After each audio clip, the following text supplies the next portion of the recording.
নবগঠিত জাতীয় নাগরিক পার্টির এনসিপি আহ্বায়ক এবং জুলাই আন্দোলনের অন্যতম সংগঠক নাহিদ ইসলাম বলেছেন, সরকার যে বাজেট ঘোষণা করেছে তাতে বৈষম্য নিরসন এবং জুলাই অভ্যুত্থানের চেতনার প্রতিফলন ঘটেনি। এতে জন আকাঙ্ক্ষার বাস্তবায়ন হয়নি। এর মাধ্যমে নিম্ন ও নিম্ন মধ্যবিত্তের জীবনমান উন্নয়নে প্রভাব পড়বে না। সম্প্রতি রাজধানীর বাংলা মোটরে এনসিপির অস্থায়ী কার্যালয়ে এক সংবাদ সম্মেলনে 2025-26 অর্থবছরের জন্য প্রস্তাবিত বাজেট প্রতিক্রিয়ায় তিনি এসব কথা বলেন। বাজেট বহুলাংশে বর্তমানমুখী এমন মন্তব্য করে নাহিদ ইসলাম বলেন, বর্তমান সময়ে যেসব অর্থনৈতিক সমস্যা রয়েছে সেগুলো তারা মোকাবেলা করতে পেরেছে, তবে আমরা যে বৈষম্যহীন সমাজের কথা বলছি বাজেটে সেটা আসেনি।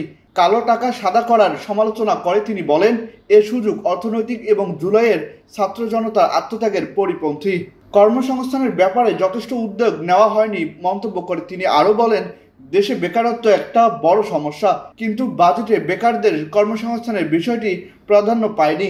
ফলে এখান থেকে কর্মসংস্থান সৃষ্টি বা বেকারত্ব দূর হবে সেটা আমরা মনে করছি না।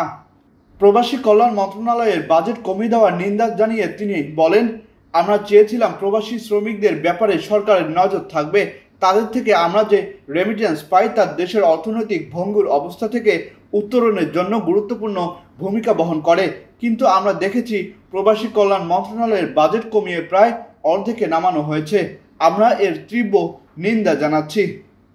আহসান সাকিব, আকাশ জমিন, নিউজ ডেস্ক।